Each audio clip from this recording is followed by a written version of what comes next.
I don't. Is it better than the UEFA Euro? Nothing in soccer is better. Can I just say that statement? Nothing. No, there is no situation or scenario where soccer, pretentious cross-country running, is better. But go on. Gold Cup. So here's the thing. You are listening to episode 21 of the Unnecessary Nonsense Podcast, the podcast of two unqualified idiots rambling on sports topics they likely know nothing about for an indeterminate timeline in a hastily thrown together format, literally hastily thrown together. Brought to us this week by putting all your eggs in one basket. The Los Angeles Lakers will tell us about putting all your eggs in one basket, and we'll talk about that more in a little bit. But there's going to be more NBA topics, but we're back to a kind of a traditional format where we're going to talk about a little bit about news and notes, and then we'll get into the main topic of the story. But before we do, I'm Carlos Alcazar, and with me, as always, is Dave Turnbull. Coming at you live from the NBA draft. Amazing. And by live from the NBA draft, I mean we both have it on a secondary screen right now. Pretty much, yes. But we are going to talk about some NBA draft because there is the content gods have smiled upon us. The NBA has giveth in terms of the content. So there's certainly quite a bit to talk about, especially if you're interested in the fate of the draft picks from the New Orleans Pelicans received. So we're going to talk about the Anthony Davis trade as part of that as well, and the fallout. But then we've also going to have some news and notes as tradition, what we're looking forward to, all that good stuff. Before we get there, we're going to quickly do the shameless plugs. You can hear this podcast that you are listening to hopefully right now. You can check it out on iTunes, Spotify, or wherever you get your podcasts. You can also check it out on YouTube if you want to see a static image of our faces in cartoon form by looking up Unnecessary Nonsense Podcast. So you can check out archived episodes, as well as occasionally I'll do Unnecessary Nonsense Pod extras, where I'll talk about a topic at hand. We were really close on getting one for the Anthony Davis trade, but I knew we were very close to this podcast recording, so I figured we'll save a lot of the good content for this one. But if it had happened, say, on Saturday night, after we already recorded one, then I would definitely have thrown something up there. So stuff like that will come on from time to time. So first, let's start off with some news and notes. And by the way, we will have timestamps, either in the show notes or in the YouTube video, wherever you're watching or listening. There's going to be timestamps if you want to skip ahead to whatever topic you want to. So we'll throw that in there for your convenience. So first, we go to some news and notes. Dave, what would you like to talk about first? It's happening, Carlos. It's happening. The Tampa Bay Expos? That quite possibly. So a story came out today that has linked that MLB has given permission to the Tampa Bay Rays to explore the option of playing games in Montreal. So it's like the reverse of what happened before, where Montreal was playing games while they were still in Montreal. They were playing in Puerto Rico. Yes. Yeah. They played 22 home games in their final two seasons. It was funny that of all things, would be the exact reversal of that, to your point. So there is also precedence for this elsewhere. So I'll throw this in here quickly as a kind of historical note. It's not the first time that a franchise, now this is a case, this would be the second time that this franchise, well actually no, let me correct myself. This would be the second time that a Montreal adjacent, because the first one was the actual Expos, this would be a Montreal whatever. Well, it'd be the Rays, I would assume. I would assume as well. So, and Montreal adjacent, let's just say Montreal is involved. This would be the second time in Major League Baseball. But if you go back to not in another country, and this would be the second time that a Montreal one would be involved in a multinational arrangement like this, the Green Bay Packers played games out of Milwaukee for years because at that time the Milwaukee baseball stadium held greater capacity. Obviously, once Lambeau Field got enough capacity that they were able to match or even go beyond it, then they stuck to Lambeau. But it's not like it's never happened before that a franchise has gone somewhere else to get better attendance. Now, leaving the country is still a fairly rare occurrence. So it is funny that it's even being contemplated. Well, yeah, I mean, Green Bay is not that far from Milwaukee to begin with, so that's a little more makes sense. Whereas this what they were talking about, again, obviously nothing is official, nothing has happened. But what they were saying is that it's actually looking like they may even half the season. So they would play the first half of the season where the weather's poor in Montreal, in Tampa Bay, and then they would play the whole second half of the season. They basically up and move to Montreal for the second half of the season. Now, obviously, it looks like if this does happen, they would still be playing their games at Tropicana Field in Tampa Bay, as well as the Olympic Stadium in Montreal. However, there is a group, I don't know if you've heard, that has purchased land, like the land rights exist to build a new stadium in Montreal. I've heard a lot about that, and I applaud the idea. So let me quickly throw my 2 cents in on this. I think it'd be interesting if it happens. I really, really wish they would just let the Big O go, though. Like that building is and one day an actual piece of that building will collapse and kill like 100 people. It will happen. Like that building should have been condemned when they built it. Like I have serious questions about the actual quality of this build because for whatever reason, it just, that place I'd say is jinxed or cursed because it never really led to anything good. They should have just stuck to Jerry Park and retrofitted it and made it better. But regardless, I understand. But building a stadium in there, it's tricky because I did catch a tail end of this on TSN radio locally. And the problem that I have with it is kind of a point they did bring up, and it was a valid point. You can't operate half pregnant. I understand why Major League Baseball would look. It's pretty much damning about Tampa Bay. Really what it's saying is that Tampa Bay can't hold on its own. The attendance has been so bad for so long. They need to basically do anything just to prop up their terrible attendance numbers and try to generate some actual revenue for the team. But the problem that this creates is that you're basically teasing the Montreal fan. Here's the reality. I think it would draw much better in Montreal. I think there's enough people in there that would hope that this would be like a first step to actually getting a team full-time, like an audition, so to speak. But building the stadium without having the firm commitment to get a franchise is foolhardy at best and stupid at worst. You're not going to blow... These stadiums cost hundreds of millions of dollars, probably $1 billion to build a proper one. You're going to throw $1 billion in there without having it in stone. This team is yours, and you get an actual a tenant for your $1 billion stadium? No way. Yeah, well, and I think part of the problem is this commitment to the dream of baseball in Florida, right? I think Florida has proven itself to be a crappy Major League Baseball market as a state. Now, it's been great for spring training, and spring training still works well there, but it's a whole different vibe, and it's obviously a lot shorter. But right now, currently, one of the reasons, they're looking at this, even though this isn't horrible numbers, at least compared to what Montreal was averaging when they were having some games in Puerto Rico, they're currently averaging 14,546 fans per home game. You know who the only team is less than that for average? Miami? The Miami Marlins. Yeah. Yep. And they just built not just, but recently they have a new stadium, which is, there's a lot about it that's good, and there's a lot more about it that leaves you scratching your head. I think you visited the stadium, right? Yes. Okay, let me ask you a question. Because it's going to get to my point about this. Because I think there's a real point to be made.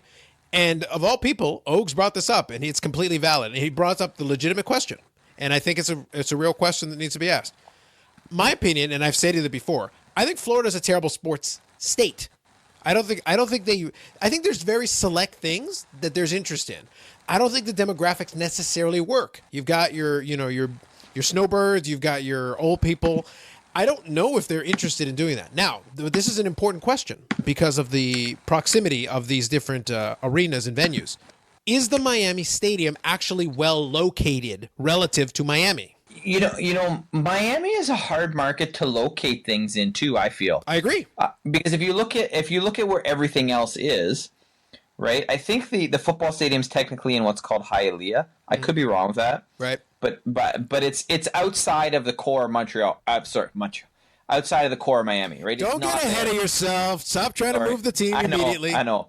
But it's outside of that core area. The basketball stadium is basically in Miami Beach, which is technically another city. I mean, right? Well, it is. I mean, Miami Beach is its own city, like incorporated, but people consider it to be Miami when you're not from the area. And the hockey rink is in Sunrise, right, which is up the coast. And the baseball stadium's in Little Havana, which it makes sense in the sense where you're trying to, cater to the Cuban community because Cubans are so crazy about baseball as a people generally. But that's the number one sport in Cuba. But no, it isn't. It isn't, because here's the thing. When I went, and we went in the summer, and it's a closed stadium, so you don't have to worry about the thunderstorms that roll through quite frequently, and you also don't have to worry about the heat. Right? If you want to open it, you can, whatever, but you don't have to. So we went there, and let's put it this way: so I actually went to 2 games while I was there. Yeah. And the first game we went to is one we bought tickets for. We went to. We parked in the parking garage there, or whatever. Second game, we decided we'd park in one of those, similar to where you park in Hamilton, where you park on somebody's lawn. I don't even know what property it was. Anyway, the car, when we got back, the car was all scratched up. Somebody hit the car. Thankfully, it was a rental and I had extra insurance, so it didn't matter. But always insure your rentals, people. Just good advice in general. Always take the insurance. But so I wasn't worried about it, but still, like, that happened. And it was also, I can't remember if it was a Wednesday or a Thursday, but it was seniors night. And I went with my mom, who is a senior and has been a senior longer than she'd like to admit.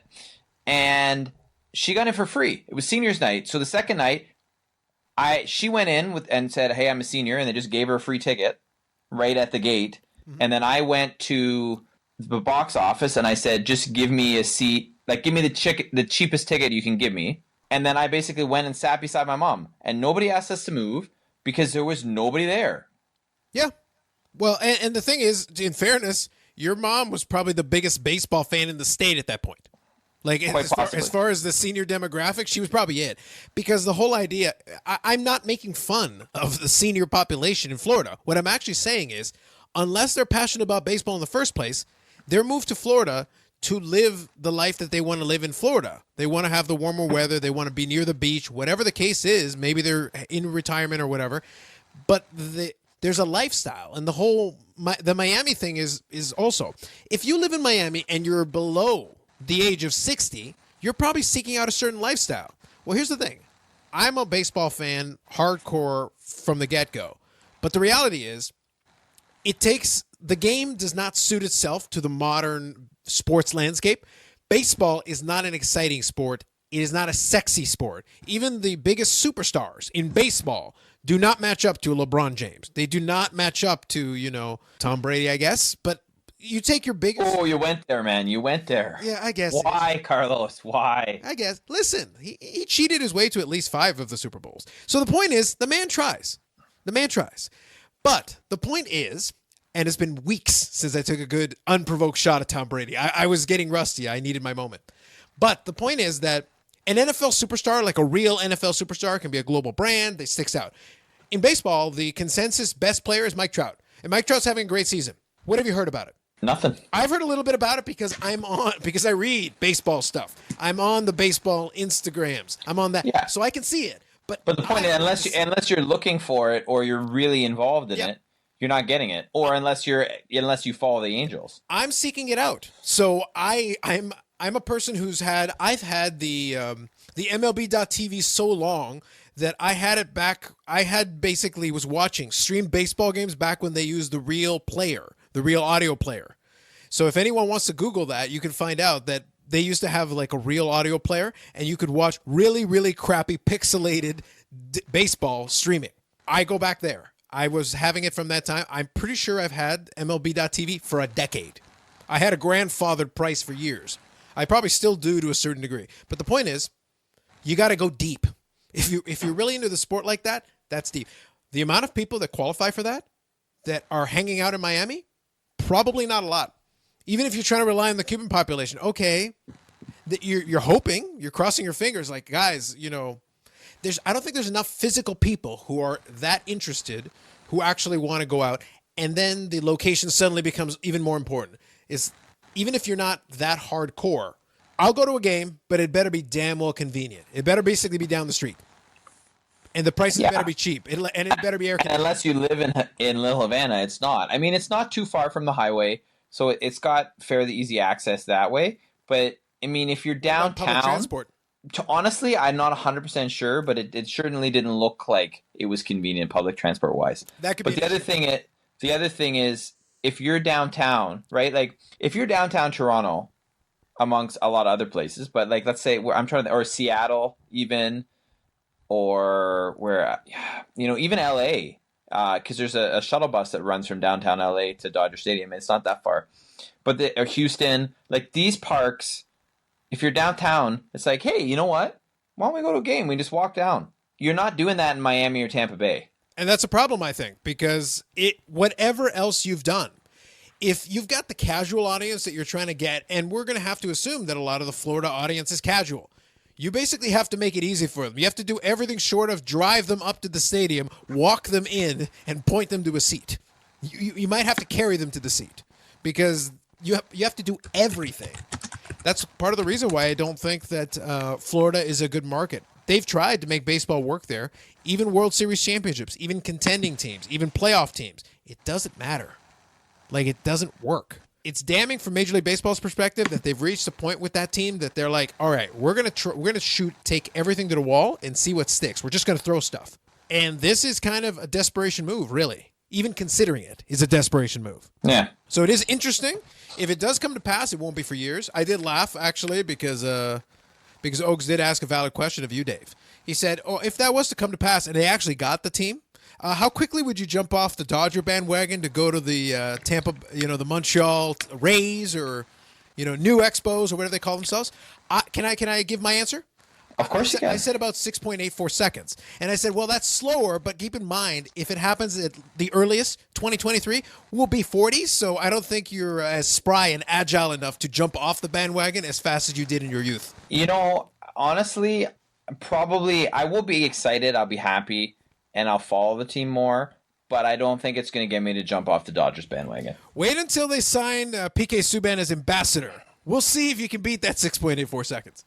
Well, you know what? That's another story altogether, though. Just saying. That could always be in play. Drake has opened the door. Oh, God. Let's not. We can get that later. Anyway, let's move on to something else that I want to talk about briefly. What else you got? In our news and notes. So I want to talk about the CFL. And I know we had talked last week that maybe we'd go really into depth with the CFL this week. But then, as you say, the NBA just went crazy. It's their fault. It's like all the stories happen at the same time. There was a lot. Right? We can't help it. But I found this as a particularly interesting story, and I want to know what your take on this is. So let me set it up for you, and then I want to hear what you have to say, and then I'll give my 2 cents. So I don't know if we talked about this last time, but in the Ticats' victory, Simone Lawrence made a hit to the head of Zach Collaros. Yeah. Mm-hmm. All right. So it was, and there's a new rule where it's a 25-yard penalty in the CFL for a hit like that on a quarterback. And he was also suspended for 2 games. Okay. Now, they're appealing the 2-game suspension. But here's the interesting thing. So the Players Association is appealing the 2-game suspension. And the commissioner has come out and said, basically, they're really disappointed. They're trying to deter dangerous play. We should embrace a shared responsibility to do all we can to punish and deter any play that crosses the line. It's disappointing the union has decided to use a legal process at considerable time and expense to defend an offending player instead of standing up for the player hurt on the play. Let's use that time and money to instead work together on new ways to promote and protect all players' safety. So that's what the Commissioner Randy Ambrosi said. But the point that I find interesting there is that the CFLPA is the one who's really getting involved in here, but you have 2 players involved. So they're siding with Simone Lawrence, whereas Zach Collaros is out and could be out for a considerable amount of time. So I'm curious as to what you think in terms of the Players Association getting involved in this when it's player on player. So I actually do have a couple of thoughts on this. I'm glad you brought it up. The key, I think, here is this is a brilliant move from the CFL's perspective in that the Players Association opened themselves up to basically divide themselves in 2 ways. Truthfully, the Players Association shouldn't have even touched this. They should have just told Lawrence to, you know what, 2-game suspension, eat it. Just eat it. For the sake of, because this is not the hill you want to die on. The CFL is going to try to use every angle to try to divide the players a little bit. Because I believe, if memory serves me, there's still, there was a tentative deal, I think, on a new CBA. I don't remember if they finished that. Did they actually complete or is it still kind of working on the bargaining agreement? As far as I know, it's still working on it. Yeah, because I remember back in May, they had reached a tentative deal. So I don't know if that's taken effect or if that's still ongoing. The truth is, though, the league has a lot of, the league needs to focus its attention on trying to kind of divide the players a little bit to allow them to get the certain concessions they want to get. The CFL has always been a little weird to me. Sorry, they did. They've ratified a new 3-year agreement. So it's still in effect, so 3 years. Does this year count as this one is of a the new 3 years? I think this is the first year. Okay. I understand why the CFL would do it because they can apply some public pressure, but if they've already ratified the agreement, I think it might be just laying the groundwork for a future bargaining agreement deal. Because the league is always going to try to make sure it positions itself in the best possible light. In this case, they can take the moral high ground and say, look, we're trying to take care of player safety. The Players Association doesn't care about player safety, I guess. You can say it without saying it. It's kind of a good move from the CFL standpoint. The Players Association would have been smarter just to stay out of it. I agree. Yeah. Just let Lawrence be like, we're not ignoring you, Lawrence, but Caleros is also a player in our union. So we can't choose one of you over the other. It doesn't work. Yeah, like I think if the team and the Ticats and the player want to pursue it, fair enough. Mm-hmm. That's their right, and fair enough. But if the CF, like, obviously in this case, the PA is taking a specific side when they've agreed to a collective bargaining agreement already, where these things are involved and they're knowing what they're going into in terms of penalties and things like that. The league should always try to strengthen its position relative to the players, and the players should always try to demonstrate unity in every aspect. That's the way collective bargaining always works. If the players show enough unity, it helps their bargaining position. Even if they've already ratified a deal, fine. There's going to be a deal in 3 years. It doesn't matter. You're going to have this conversation again. Everything you do now lays the groundwork for the next set of talks, no matter what they are. So the CFL is always going to be aware of that. This was an easy one. The CFL gets to look like the good guy. And if the appeal works, awesome. I guess you guys don't care about player safety. Like, you've got it built in. You don't have to do anything. And no one's going to argue with you. The CFL doesn't lose putting them in that position. It's kind of exactly. Smart. It's kind of smart. Any other major news and notes? I'm just checking here. Do you want some pretentious cross-country running? Because I can give you some pretentious cross-country running. It'll be brief. All right. Here it is. You ready for, you get your brief intro? I'm here. It is the Pretentious Cross-Country Running Report with Dave Turnbull. All right. I was about to go into something about Canada, but now I'm just going to go on a stupid rant about soccer in general, okay? Now, I love the sport, Carlos. Do you really? But here's what I don't understand, all right? So right now, concurrently, 2 major tournaments are happening. Now, you could argue how major one of them is. Could you say CONCACAF somewhere in here? I don't know if that's true, but it would make me happy. Oh, buddy, it's here. So, as we have discussed on this program previously, currently it is the Women's World Cup. Okay. Taking place in France. Yep. Okay, which is a showcase event for FIFA. It's a big event, obviously. And every tournament seems to now grow in prestige and viewership. And the women's game is really growing. And the competitive level is really coming together in the sense that the teams, before you'd get those teams where I know we had the one blowout of the U.S. at Thailand, but generally speaking, the competitive level is higher, and the teams that used to win easily may still be winning, but it's a lot harder for them to win now. Yeah, narrowing the gap is always a good sign for the sport. It means the sport's improving. Now, Canada lost today, so they're going to have to play, I believe, Sweden now in the second round instead of Japan, because they finished second in the group. But congratulations, Canada. You made it out of the group. You've gone to the second round, so that's great. But here's the problem, Carlos. You know what the problem is, Carlos? The problem is CONCACAF. And I didn't just say that because you wanted me to say that, because CONCACAF is actually the problem. Because you know what else is happening right now? The Gold Cup. Right? The Gold Cup. Is that Cup, literally a thing you just made up? No, it's actually what they call it. Or I could, if you want. Is it the follow-up to the Silver Cup and the Bronze Cup? Would you prefer Copa de Oro? Hey, it works. But I just enjoy the fact that you do, as an aside, quickly, before I want you to finish this point, but as an aside, you realize that as a non-soccer guy, if you say the words Gold Cup, it's so generic, it does feel like you just made it up. You know that, right? Like, it's the most generic sounding name. I don't. Is it better than the UEFA Euro? Nothing in soccer is better. Can I just say that statement? Nothing. No, there is no situation or scenario where soccer, pretentious cross-country running, is better. But go on. So, Gold Cup. So here's the thing. Okay. So the Gold Cup is the championship of CONCACAF. So of the national teams. So U.S., Canada, Mexico, and a bunch of Caribbean nations. Okay. And national Guyana, because for some reason Guyana decided we don't want to be in South America, even though in that conference, I think they're like, everyone else here speaks Spanish, so we're going to go with the people who speak English. Anyway, point is, their tournament is running concurrently. Okay? So here's my 2 points of why this is dumb. First of all, it's running at the same time as the Women's World Cup, and it's going to end the same day. So the final of the Gold Cup is the same day as the final of the Women's World Cup, which I think is stupid planning. Not only that, though, I don't know if you've ever seen this, but you know how they have like the names and the balls, and they draw out the countries. So it's like, okay, Group A, here we go. Group B, here we go, and they draw. I haven't seen it, but I can imagine a lottery system. That makes sense. Right. So they draw all the things, and yeah. Here's the problem. Somehow, because it's a lottery, it's random, right? You draw them out of a thing, and that's what happens, right? Are you going to tell me the New York Knicks won? Maybe. But the point is, every single time they set it up so that if the U.S. wins their group and Mexico wins their group, they can meet in the final. They will not face each other if they both win their group. Every time. Yet again, this has happened. And it's like, can you talk about rigged, man? So not only are you going at the same time as another major tournament, which is arguably more important than yours, so it's going to have less viewership, but you're also rigging it so that Mexico and the U.S. are going to make the final unless one of them shits the bed. So CONCACAF, double thumbs down to you. I like how you restrained yourself. You probably wanted to go in a different direction there at the conclusion.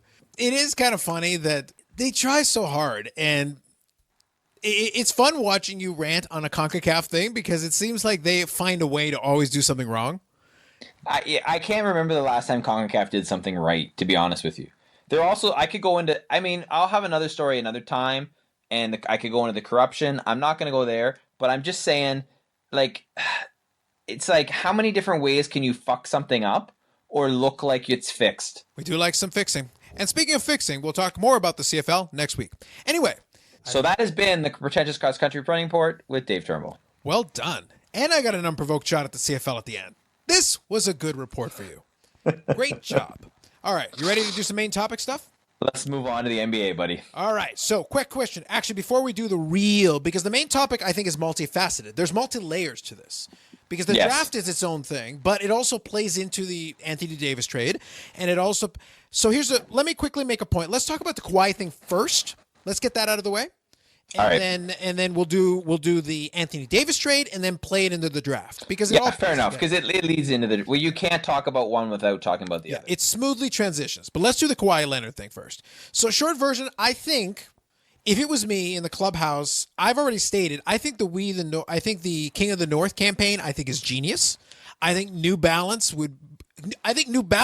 is the one who would be pitching the hardest to be like, seriously, we can own Canada. Just sign. Take the additional money and we'll give you even more money. You will have an altar built on money. Because the deal that Toronto Raptors can offer him averages, I think, to $35 million a year. Like, it's not an insignificant sum. It's a huge sum of money. It's a princely sum. Plus, you're a made man in Toronto. You will never need to pay for a meal or a drink anywhere in the city ever again. Your uncle will not need to pay for a drink or a meal anywhere in the city ever again. Your family will not need to pay for anything in the city. You'll own that town. And when you're done the season, go home to LA. Like, the world of a rich professional athlete is such that you can fly first class anywhere you want. The facilities will be given. They will give you a freaking Learjet. Maple Leaf Sports and Entertainment can afford a Learjet. They will fly you to your goddamn house. They will get a helicopter and fly you on a helipad to your house in LA when the season's over. I don't think it'll be an issue of can they provide you things. It'll be an issue of is there any other mitigating factor? Is there anything else Kawhi needs or wants? Because money will not be the factor. He'll be offering plenty of money. And apparently they've offered him a free condo. And I don't know if you've seen this campaign about Kawhi eats for free. I haven't heard of it, but it makes sense. I'm sure. So there's actually a thing where you can actually get a sticker and like put it in your restaurant window. So believe it or not, I was in, of all places, I was in Virgil, Ontario, which is on the way to Niagara-on-the-Lake. Okay. Right? And we had stopped to get a pie at this pie place that Megan's mom had told me about to get a pie for Megan's dad. And in the window, we ended up buying a strawberry rhubarb pie. Fancy. Because, well, that's all they had left. Now, I like that. They have other kinds of pies, but apparently they sell out real quick. Anyway, in the window, Kawhi eats for free. Is Kawhi ever likely to go to Virgil, Ontario? Nope. But it's a thing. It makes sense, though. Like, his publicity, it's great. But that's why I'm saying, though, like, if money is the issue, staying in Toronto still makes the most sense. If money's not the issue, they've rolled out the red carpet all over the city for you. The man owns the damn town now. He's a made man. They'll build him a goddamn statue if he resigns. Like, I promise, they will build him build him a statue while he's playing. I don't think there's really anything else that they can offer him other than not being LA, you know? At that point, the only thing left that they have not offered him is a piece of the franchise. Like, dude, here, have a piece of the franchise. Like, there's nothing else they can offer. And I don't think they're going to do that, but I don't think LA is going to do that either. But short of that, that's about it. They've made the offer as enticing as it can be. So I would, Kawhi Leonard, with all that said, is a very different dude. He is a very different breed of cat. So there's no real way to know kind of what he's thinking. And at the same time, you know, I don't think it'll matter. You know, he'll still be celebrated when he comes back no matter what. Nobody will begrudge him. He did, in one season, the most he could possibly do. And he delivered on what they could have possibly wanted. And it worked. No, absolutely. So it'll be nice. I think, I hope for the local fan base, I said I separate myself because I am not an OG Raptor fan. And I'm still not really a Raptor fan now. I'll watch the games, but it's not a big deal to me. Yeah.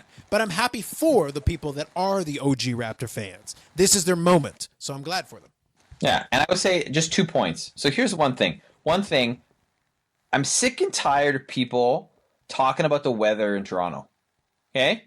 So newsflash, people. It snows in Minnesota. It snows in Detroit. It snows in New York. It snows a lot of places in the United States. Right? So if there were an NBA team in Buffalo, it would be freaking worse weather than Toronto. So shut up about the damn weather in Toronto. Okay? Now, second point, I think he's going to sign for 2 years. For a couple of reasons. One, I really do think he wants to go home and play in LA. I don't think he wants the Lakers. I think he wants to go to the Clippers. But I think because of where Toronto is positioned, I think he's going to sign a 1-year deal plus a player option. Which would take him to 10 years of NBA service time, which means at the end of that time, he could get even higher max deal. Yeah, no, the thing is, there's different ways. If it's just a money issue, there's different machinations in the way the CBA is built where they can just do some math. He and the agent can sit there and just crunch some numbers and have your cake and eat it too. And again, the Toronto fans would be thrilled. Even a 1-1, they'll take that. They at least get another season. He'll play. He'll do what he needs to do. And if they have any success at all, it'll be icing on the cake. You know, it'll be a little addition to his statue when they finish building it. Yeah. But the end result of all of that. Now, I will make a quick point on your first point. I wasn't going to talk about it any further, but since you bring it up, I work in downtown Toronto. I actually work in downtown Toronto. I literally work on Bay Street, so I can speak to this with the most direct connection to it. I work there every single day. The weather there is no better or worse than any other major city. If you go to New York, it's almost identical weather. You know, our systems are spaced out a little bit, but the truth is this. When it's cold, it gets real cold. You know, you get the wind tunnel, it's chilly. But guess what? You're not outside that much when it's that damn cold. And if you're moving from cars and in and out, guess what? You can go from one building to another and one area to another relatively quickly. We've got underground paths. We've got all kinds of things. The weather is mitigated a lot, and that's for somebody who has to go into an office every single day. The weather really isn't that much of a factor if you're near your mode of transportation. And if you got a private car, they'll drive you wherever you need to go. The roads are fine. It's one of those things. It's just the cost of doing business. And there's plenty of business being done there. It is a hub. It is a center in Canada and in the world. It's one of those things where I don't think it's that much better. Is LA weather better? Absolutely. But is LA traffic worse? Yes. So it's like there's a trade-off in everything.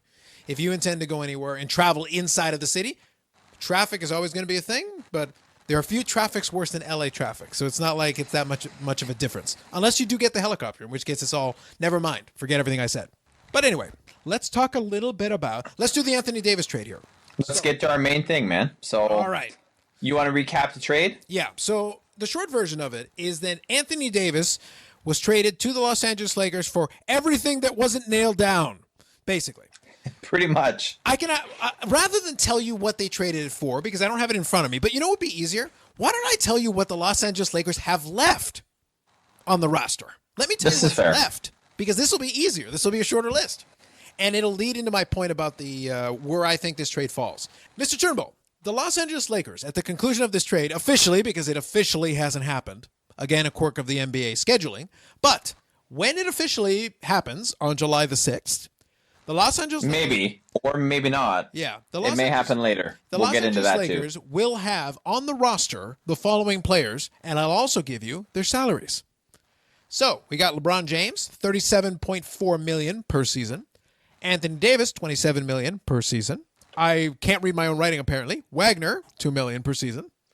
Kyle Kuzma at $1.9 million, and Isaac Bonga at $1.4 million. They have 5 players on the roster of the Los Angeles Lakers. That is your Los Angeles Lakers 2020 basketball team.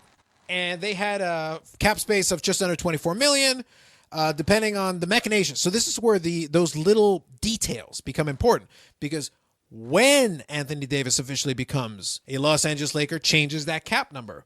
The cap number I've seen, $24 million technically, but there's like a $4 million payment or bonus or something that Anthony Davis would get, and that would bring you under $18 million, basically. So regardless, let's round it up and make it $20 million. Let me explain what my big problem is with it, and then I want to get your 2 cents on it. Here's my big issue. You've got 5 players on your roster. I'll talk about how I don't blame the Lakers because they had to make this move, but at the same time, you have 5 players on your roster. Let's say you want to get to just 10. You've got about $20 million to get 10 players. Sorry, 5 players, which sounds like a lot, except quality over quantity, my friend. And I don't think you're going to find the whole idea that they'll get another star player. You're out of your goddamn mind. There isn't enough money left to get another star player. And if we learn nothing from the parable of Golden State in 2019, it is that if your big star player goes down, you're immediately screwed with no depth. And Golden State has some depth, but they didn't have as much as the Raptors had in terms of depth. That's where the Raptors were able to turn the tide. As at the very top, Golden State was more than competitive with Toronto. Kawhi Leonard could be theoretically neutralized by Kevin Durant or Steph Curry or Klay Thompson. Klay Thompson, thank you. But that top level is better than what the Raptors could offer. But Kevin Durant was injured. Klay Thompson got injured during the series. And Kevin Durant got injured during his brief 12-minute run in the series. As soon as they were gone, it wasn't a matter of if Toronto would win. It's a matter of when. And that's what happens when a big player goes down and you're relying so much on the very top. And it's not like Golden State had nobody else. They had some great role players, and they had Boogie Cousins who played well in spurts. And even then, a deeper team beat them. And it happens. Injuries happen. So I want to get your thoughts, but then I'll come back to why that 5-player thing is even worse for LA, in my opinion. Go ahead. So here's my thing. I think, okay, so as somebody who is a huge fan of New Orleans, now I'm not saying the New Orleans Pelicans, right? Although they have a special spot in my heart because they're from New Orleans, but Raptors are my team. Let's get that out there. But I'm a huge fan of this trade because of what it does for New Orleans, right? So New Orleans got, basically because they got Zion. And we know that it's official now because the NBA draft is happening and they took Zion number 1 overall. So I love that. But before we get into that kind of stuff, look, for the Lakers, I think you want to do it because you got to give LeBron something. Because it didn't work out last year, although they were a playoff team before LeBron got hurt. But now you're thinking, hey, we got 2-star guys. But I think the problem is there is no way that the Lakers should be the favorites right now. They are in terms of the odds, but they shouldn't be because I don't think they have enough. You know, I know the West is a little bit more wide open now because apparently a dumpster fire has started in Houston with the craziness that's going on between Chris Paul and James Harden, or at least allegedly going on. You know, Golden State with all their injuries, and where's Durant going to go? But he's not going to play next year. So the West is a little bit in flux. So it gives the Lakers an opportunity. But I honestly don't think, I mean, if you took, let's say that was their starting lineup, the guys that you just mentioned they have now, despite whoever they else might get in free agency to fill out the roster, I don't think that team would beat Toronto if they had Kawhi. That's kind of been my overarching point, is that the lack of depth here. I'm giving you 2 name guys, and I've given you Kyle Kuzma, who can be a good player. But that's it. I basically gave you 2 other bench players. So I've got 3 starters and 2 bench players. That's actually what's on the roster right now. And the underlying point, we'll get to it more in a second, and I want you to finish your point. But my underlying point is that whether I give the Lakers $20 million to fill out this roster, or I give them 25, or I even give them 30, I don't have a problem with them making the move because at this point they had to go for the home run. They didn't have a choice. They had already botched this trade once, so they had to go for the home run. But to your Pelicans standpoint, what they gave up, the Pelicans are going to be the long-run winners of this unless the Lakers win 2 straight championships, which I doubt because of the biggest factor of all is not the personnel. So even if I say 20 or 25 or 30 million in cap room, I don't trust the Lakers front office to make the smart trade This was an obvious trade, and they only offered New Orleans everything. And then New Orleans says, "We accept your everything? Thanks." New Orleans, they made it really easy for New Orleans. They're like, "So you're offering us basically everything you have." And my favorite thing is, technically, the New Orleans Pelicans got the LA Lakers draft passed, because Lonzo was a number 2 overall draft pick. Their draft passed, their draft present, the number 4 overall pick, and their draft future for years. So they gave up number 1 picks all over the place. The past, the present, the future, all of it. New Orleans was in a good spot with that. The only thing I think here is for if you're looking at LA, is 2 things. One, when does the trade actually get officially consummated? Because if it's July 6th, they're screwed in terms of cap space. I think then they wind up with like $23.5 million or something like that cap space. And there's like a potential bonus or payment or something that could really mess with the numbers more, but that's effectively. But that's including the Anthony Davis $4 million bonus. Something like that. But if they consummate it, say, like later in July, I think it's around the end of July, 30th of July, something like that, then they can have potentially a lot more cap space. But I think that what it's ultimately going to come down to is how much are the Lakers, willing to go into the luxury tax? Because I think if they're going to have any kind of chance of winning anything, they're going to have to overspend. And it's just a question of how much luxury tax are they willing to pay. Now, they're the Lakers, so they got a ton of money. But I still am not convinced. I don't know. I just don't think at this point now. I know there's a lot of people who probably disagree with me, but I literally don't think that LeBron and AD alone, because that's pretty much what it is, depending on how well Kyle Kuzma develops, is enough. Not in the NBA they were playing at. Now, obviously, there's other pieces to fall. Where does Kawhi go?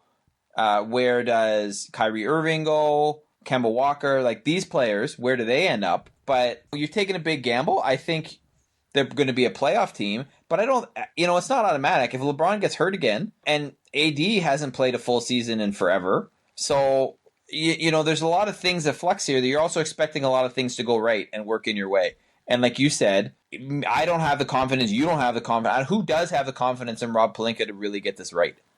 I think that's a big thing, because right now the way the LA Lakers are, and I want to talk about the Pelicans some more in a second, because I think the Pelicans side of it is actually infinitely more interesting now. So congrats to you. But the LA Lakers thing, though, in all seriousness, this move is justifiable in the sense that they had to do it. They blew up last season and demoralized their team trying to get this deal done last season. And they had to deliver for the LA market, the big name star. Well, Anthony Davis is a star in his prime. Whether he's able to play full seasons or not, whether they have to do load management or not, he should be a star who could potentially still be a star for you going forward after LeBron James is done. But for the next 2 seasons or so, you want to try to maximize what you have in LeBron James. Problem is, you're going into year, I think, 16 or 17 of LeBron James. He will be 35 next season. Fine. He's been a physical specimen up until this point, and only this past year has he had an extended injury that has taken him out. The problem is that the new normal? Are you going to have to incorporate load management and keep LeBron out of games on purpose to make sure he's healthy enough for the playoffs, where you didn't have to do that before? Regardless of whether you have to do that or not, you're one injury away from basically being a one-player team again. And if it's LeBron James at year 16 or 17, that's not going to work. We already know it's not going to work because it didn't work last season. And if it's Anthony Davis, well, he's younger, but he also has been hurt in the past. But even if he can play the full season and LeBron James goes down at the All-Star break, I'm just making up numbers now, but if he goes down at the All-Star break, you think he can carry what's left of this team, the nothing there is, and carry it to, even if you get to the playoffs, can you do anything with that? Is that better than what he had in New Orleans? Like, not really. And the other thing is, all this stuff is justifiable and it's doable if your front office is on the same page, if your front office has a plan, if your front office is not reacting, if they've got an idea in their head of what they want to do. This front office in the Los Angeles Lakers does not have any of that. They're throwing crap at the wall just to see what sticks, and they're going to have to suddenly maneuver and try to get 5 or 6 players for $20 million, maybe less, maybe a little more, but they're going to have to suddenly try to fill out a roster. Who the hell are you going to get? Like, how little are you going to have to pay them? And usually you get what you pay for. Nobody's going to take a discount to go and play in LA with this roster of players. And your 2 main guys are making a lot of money. So everybody else is going to go looking at it and go, who the hell would want to be the third wheel in this group? That's a tough sell, man. That's a real tough sell. So from the LA Lakers standpoint, you better get this right, and you do have a window. This next season in the West is probably your best opportunity to get to the Western Conference Finals, to potentially get to the NBA Finals. But I can't promise you you'll beat whoever comes out of the East. It's going to really depend where the other dominoes fall, because there's a lot of good players who can shift things in the Eastern Conference or in the rest of the West, and LA isn't really that much better situated than anybody else. Technically, they have 5 players. So as soon as you need to go to the bench, it's empty. There's nobody there. You can suit up and play for the Lakers, Dave. Hey, you know what? Honestly, when I first heard about this and who they had left in here, I was like, maybe Carlos and I can play in the NBA now. Or they'll just say, like, you sit courtside at a Lakers game, and next thing you know, hey, Jack, you're in, man. It's like, but Jack Nicholson's like almost 90. Doesn't matter. He's been here long enough. Suit up for this game. He's probably one of the few people who has enough money already in his life where he'll play for the league minimum to play on this team. You're going to take whoever you can get. The point is, you're going to take whoever you can get. Whoever will agree to a contract at this point. I mean, the way I look at it, Carlos, is there has never been a better chance for either you or I, or Benny T for that matter, to sign a 10-day contract and play in the NBA. You're saying the dream is alive, is what you're trying to say. The dream is alive, Carlos. This is a dream I didn't even know I had because I barely played basketball when I was a kid. But the dream is alive. Exciting. Now let's look at the other side of this deal because I think it's a little more fascinating. Short version, I think the Lakers are fucked. Why? Because I don't think the management is capable of work. This is a workable situation if your management is able to get on the same page, if they have a plan, and they better know how to scout around the world. And they better find some players who are willing to sign cheap, who can actually play, who can actually shoot, would probably be the key for this team. But otherwise, this roster is very questionable. Now, looking at the other side of it, the New Orleans Pelicans aren't out of the woods, but I must say, considering they had their franchise player ditch them, they extracted about as much out of the LA Lakers hide as is humanly possible. Like I said, they got the draft past, present, and future, but in addition to that, more machinations. So first of all, on the surface, for the Pelicans, I like the flexibility, the ability to do about 100 million things if you want to. And they've already made some moves. That number 4 pick already has paid some dividends. Zion was number 1, but the number 4 pick was traded to the Atlanta Hawks for the number 8, the number 17, and the number 35 in this year's draft. Plus a protected first rounder from Cleveland in 2020. Just draft picks on draft picks, Dave. They're falling from the sky. I know. Honestly, if anything, this trade has maybe really be like, David Griffin, kudos to you, man. Because you at least, if you took David Griffin side by side with Rob Pelinka, one of these things is not like the other, and that's the guy who knows what the hell he's doing, and that's David Griffin. Well, the thing is, from David Griffin's perspective, he's basically positioned himself. That's why I say, indirect congratulations to you and to the New Orleans faithful. Although this isn't the ideal, you didn't want your superstar to run away, especially a superstar in his prime. However, the cupboard is not bare. The cupboard is full. The cupboard is overflowing. Oh, and the mood around the team, I honestly feel like when I was looking at some of the shots from the NBA draft today, where people are, out in the French Quarter partying because we get Zion Williamson, I think the mood around the team is even better than when they drafted AD, honestly. And I think with New Orleans and basketball, New Orleans is a football town. It's a Saints town in terms of their sports. But they have a chance now to be a really good, not even a 1A, but a solid B, as opposed to there was no B and they were probably C. And you're like, but there is no other team. Well, it doesn't matter. They're still C because the Saints are 1A, and B. The practice squad at the Saints is more popular than the New Orleans Pelicans. But with this trade and the pieces coming in and the team coming around it, are they a playoff team? Probably not. It's possible they may compete for like the 8th seed. It is possible. I don't think they're going to go any higher than that if they do make the playoffs. But I think you've got a young team that's exciting to watch that will draw people. And I think in New Orleans, if you see a team that's worth going to see, it's got a lot of flexibility and a lot of optimism towards it, and somewhere that's looking like it's an up and coming. I don't know how you can look at this trade any other way than in a positive light for the New Orleans Pelicans. I think on the whole it's good. I think it does give them some possibilities for the future. And when I read off all those picks, if you really think about it, it's the exact opposite of the Lakers situation. They can basically redraft an entire roster and build the roster. And that isn't ruining their flexibility for the future. They can still get, I don't know what free agents they're going to be able to draw in New Orleans. I'm not going to pretend to know. But the truth is, their situation is a lot more flexible and open-ended than a lot of other ones. And if you have a plan for building a team, this isn't a terrible place from which to start. The fans will be excited for Zion in that first season. That'll buy you some leeway to try to build. And you've got assets. And you've got assets going into future seasons that you can potentially convert into players. It's kind of good if you want a franchise build. This is about as good a setup as you could possibly have. So that's not bad. Yeah. But I mean, you're still getting a second first rounder. There's still lots of good names in terms of where they've been ranked. You got three on the board rounders. on Three right? first rounders. What do you mean? It was you got first pick and the 17th pick. 8th and 17th. But that's right. Yeah, sorry. You got Three first rounders. That's right. Sorry. So and number 35, which is just outside the first round. Yeah, exactly. I mean, look, even as you said earlier, even if even if they like two of these guys turn out to be solid NBA guys. I'm not even talking about all-stars. I'm talking about solid NBA guys. You win. You got to rebuild a franchise, and you got a lot of pieces in return, and you're able to turn these pieces into more pieces. And if the Lakers don't win the championship, you really win if you're New Orleans. Or at least the Lakers really lose. Yeah. The thing is, you've got a 2-year window with the Lakers because you could say, oh, well, in year 3 or year 4, Anthony Davis could win a championship. Yeah, but then you wasted the last 2 years of LeBron.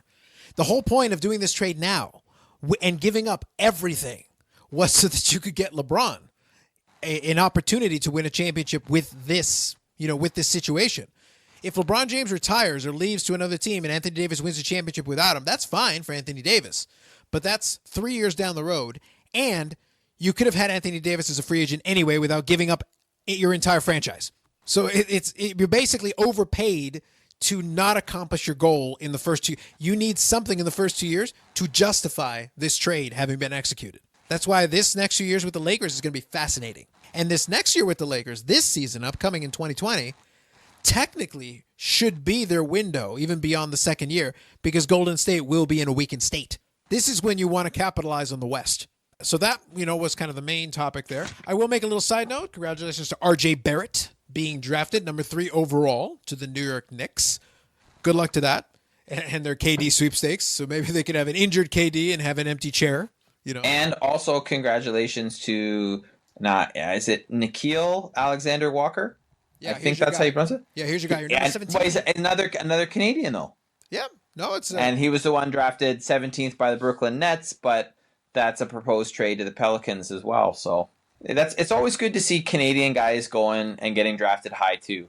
I am really happy for RJ Barrett that he's a 3rd pick. I'm not so happy that he's necessarily going to the Knicks, but hey, if he becomes whoever becomes the guy who makes the Knicks really actually relevant instead of pretending to be relevant again, that you got the world in the palm of your hand if you can actually do that. I think what's playing well into his hands is that the New York Knicks faithful don't expect him to fix the franchise. They know that he's not going to fix the franchise by himself. They're still hoping that, Kevin Durant will come. And if he does, even if he comes right now and he's injured for the first season, that gives RJ Barrett a year to develop. That's not a terrible thing. And then suddenly getting Kevin Durant in year 2, assuming Kevin Durant is still Kevin Durant and assuming they're able to get their hands on him. If both those things come to pass, New York Knicks fans have at least things to look forward to. No guarantees, but something to look forward to. Yeah, absolutely. And as far as the NBA, I'm sure the content gods will smile on us further because there's still time. We haven't technically hit the free agent period. We say, so who knows? Maybe this time next week we're still talking NBA because everything else has happened in the NBA. They've really made it a year-round thing, though. They've done this to the sport because now the draft, it's interesting, but, we've got draft day deals. We've got different things that are happening. So it's not like things have stopped. They continue to roll on, and like I said, we haven't hit the free agency period. Yeah, and free agency's just over a week away. Exactly. So anything else we want to hit on as far as the draft or any of these trades? I think we're good. All right. I think we can move into what we're looking forward to this week. All right. What do you got? Sunday night, CONCACAF, Carlos. Canada versus Cuba. Why do you insist on punishing yourself? You keep talking about how much you hate CONCACAF, and then first thing out of your blocks, CONCACAF guys. Because I'm a fan of Canada and I'm a fan of Canadian soccer, so I can't not. A masochist, unfortunately. A masochist, you say. I know, like I wish I could say it otherwise, but I mean, I'm pretty, knowing my luck, Canada will somehow find a way to lose to Cuba, who's lost to Mexico 7-0 and Martinique 3-0. Canada should come out of the group second, and that's good there. I'm also looking forward to Sweden versus Canada on Monday, which is the Women's World Cup. So some Canadian content there for you. And that's pretty much it in terms of the big things that I'm looking forward to that are coming up. So I'm going to keep it with the Pretentious Cross-Country running and enjoying those 2 soccer games. But because of Team Canada, yes, there are other matches in those tournaments that'll be interesting, but the ones I'm focused on are the ones for the Canadian teams. Well done by you. Staying on brand. I like it. I missed out last week because it actually wasn't on the calendar. But this weekend, we've got the UFC Fight Night. So we've got the Moicano versus the Korean Zombie, taking him on in Greenville. What's interesting about this card is this is one of those cards that the UFC will put on from time to time where you've got your headliner, who I know. So I know the Korean Zombie. I've seen his fights. A lot of these other fighters, though, I'm less familiar with. A lot of, like, lower top 10 contenders. I always look forward to those fights, though, because sometimes I get surprised. Sometimes I'll see somebody who is a prospect still, somebody who's a blue chipper, but hasn't hit that top-tier level yet, and there's an opportunity. Plus, as a fight night, it's on free TV on TSN here in Canada or ESPN in the U.S., so that's cool.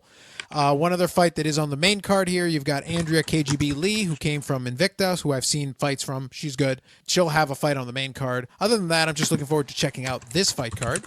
I will try to watch a little bit more of the CFL this weekend as well. So we'll see. Now we're into the regular season officially. I have no idea who the hell's any good, but I have to see a little bit more as far as the games are concerned. But we'll have a little more CFL content. Try to get in that Canadian, keep the CRTC happy. So that'll happen. Always. And we could potentially have we have a matchup we could talk about. The matchup is happening, but us talking about it, not necessarily. But Toronto, I should have mentioned this. Toronto is playing Hamilton in Toronto on Saturday. They are. It is the Battle of Ontario early season. Are you in like mid-season Battle of Ontario mode? Are you ready to not you know what? Not even close. Like, I will probably not be in CFL mode until Labor Day, to be quite frank. I think, I'll pay attention. Obviously, I'll follow the Ticats and whatnot. But in terms of actually really caring, probably not until Labor Day. Some of that may have something to do with the birth of my first child in August.